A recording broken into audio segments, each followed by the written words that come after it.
martes se va a hacer la charla de marcha, bueno, para que sepan. Entonces, ¿qué cosas grandes tenemos que tener en el pie? Entonces, tenemos los esguinces, ¿cierto?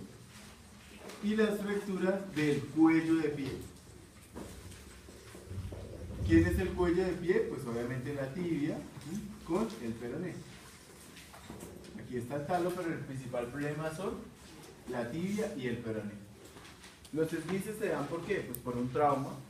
Generalmente son traumas en inversión o traumas rotacionales que hacen que ¿qué? Pues que precisamente el pie se vaya en una posición anormal. Entonces, uno como dice la gente, se le tuerce el pie, pero una cruz está yendo me confundió mentalmente. Entonces, uno tiene un trauma rotacional o un trauma en inversión que hace que el pie rápidamente quiera recuperarse, porque el cerebro es mucho más rápido que la velocidad de la que uno tiene que caer en cuenta que el pie se está doblando. Luego rápidamente el cerebro ¿qué va a hacer? Pues una eversión forzada. Entonces, en los pacientes en los cuales hay traumas severos del tobillo, ¿qué es lo primero que ustedes tienen que investigar? Además de lo que involucra pues al tobillo, es la base del quinto metatarsiano.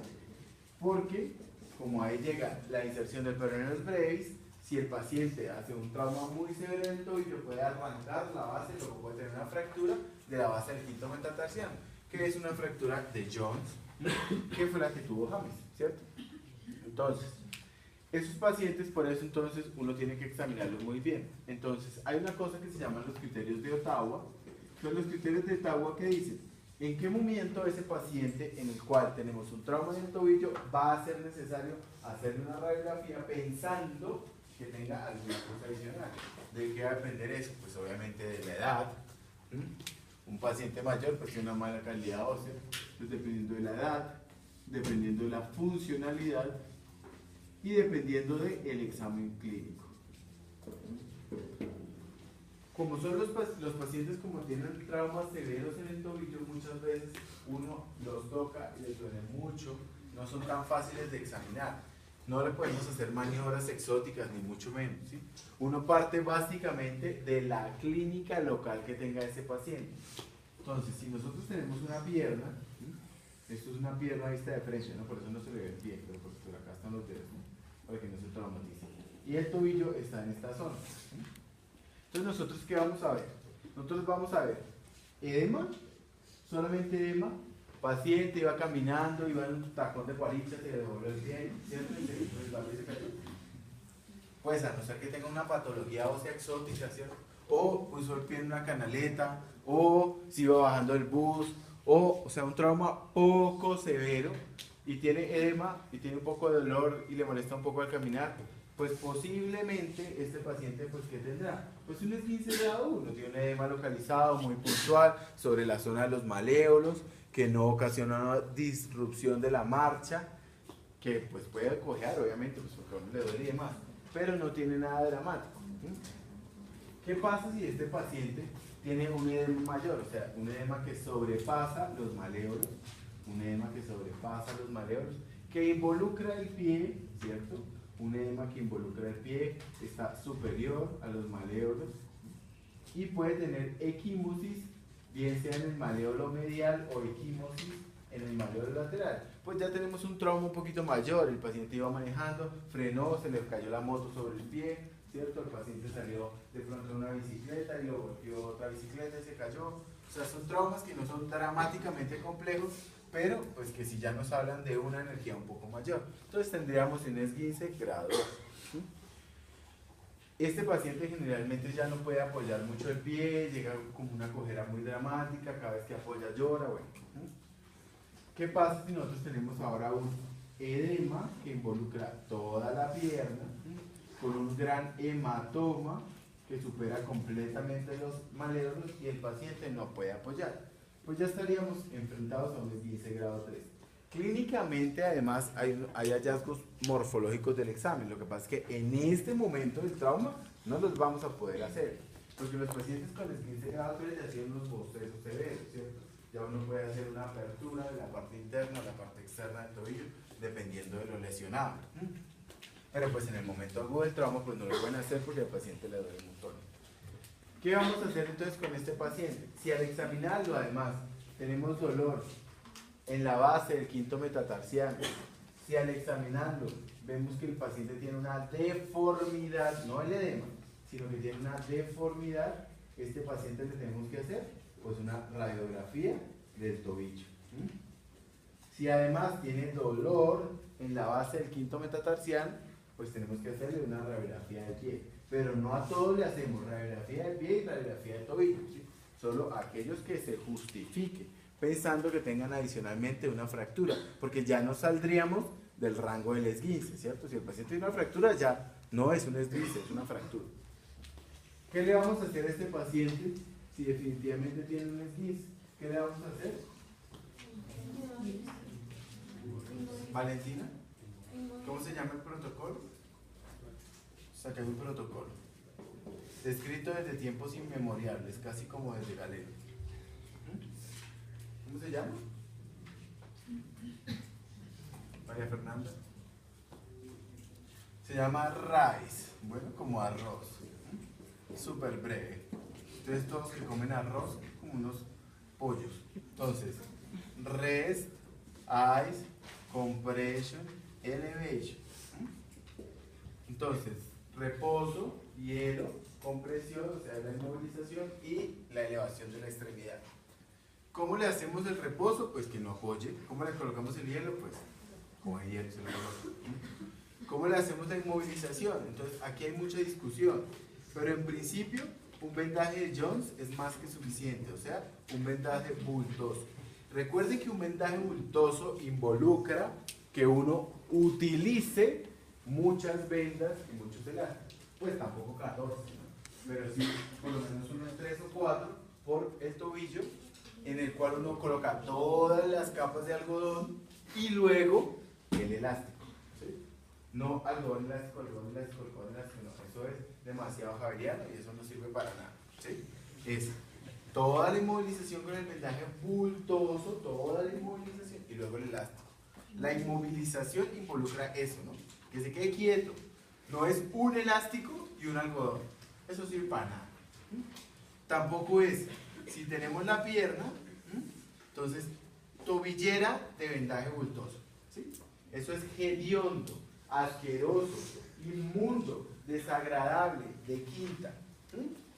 La inmovilización va de la base de las falanges proximales a la altura de la tuberosidad anterior de la tibia.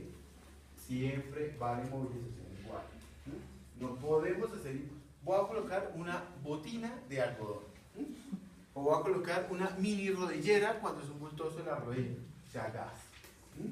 Eso es hediondo, no se les olvide que es hediondo, por favor. Entonces, botines no. Los botines están de moda, pero tampoco se hacen en algodón ni elástico, ¿no? Y por favor revisen muy bien el tipo de botín que compran, porque es que hay unos reguarichescos. Bueno, entonces, inmovilización y la elevación, mantener la pierna en alto, ¿cierto? Entonces, por favor, señor, cuando esté sentado, póngate en un butaquito. Cuando esté acostado, colóquelo sobre unas almohadas para que la pierna se mantenga elevada. En este momento, ¿qué necesitamos? Que disminuya. Si a la altura del corazón, si no, porque no sé qué, porque se cambia la presión hidrostática.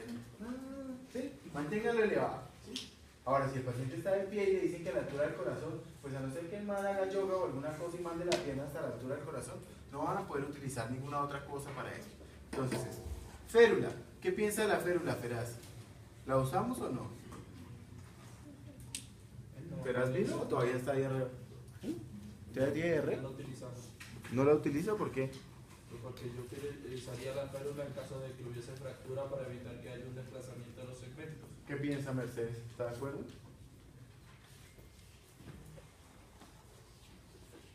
Mercedes, ¿qué pasa? ¿Tiene mucho propulsor ahora en su cabeza o qué?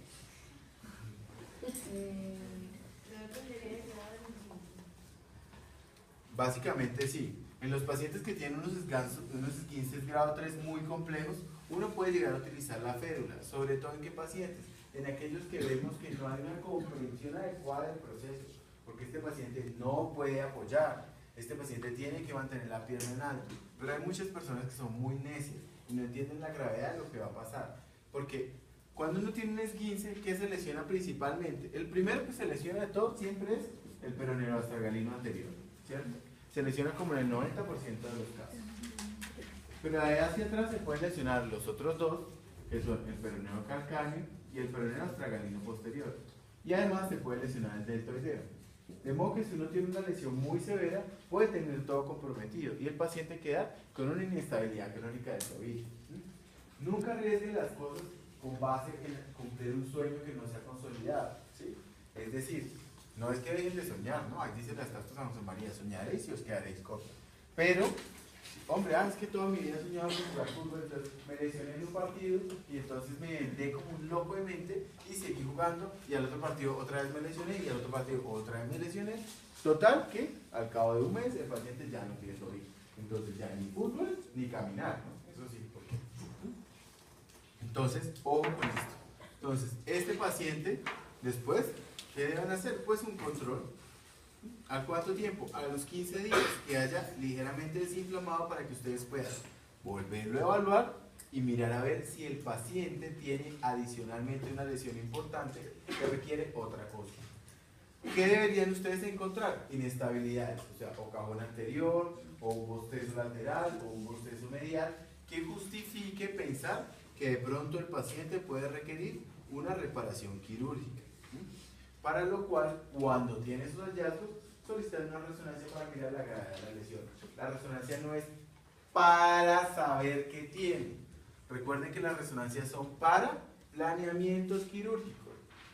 Dejen de pensar, como médico de pueblo, que eso va a tener una resonancia. ¿Y como para qué? ¿Para saber? Pues es que debe tener algo, eso ya lo sabemos, ustedes ya lo examinaron. La resonancia es para saber exactamente qué le vamos a ofrecer quirúrgicamente a este paciente. Si la lesión es mucho más dramática, ¿qué puede pasar? Pues que nos fracturemos, ¿cierto? Entonces, nosotros tenemos la tibia, el peroné, y ¿qué puede pasar?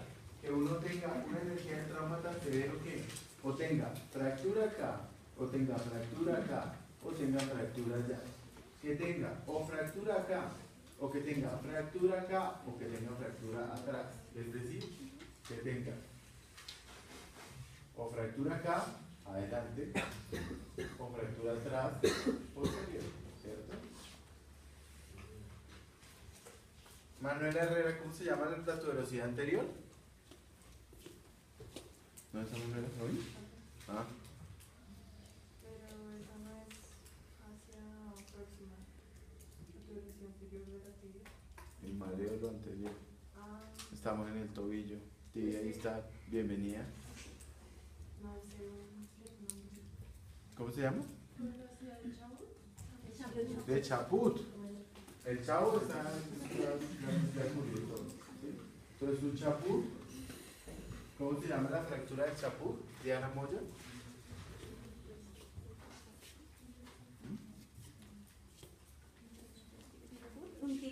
Un tilo Chaput.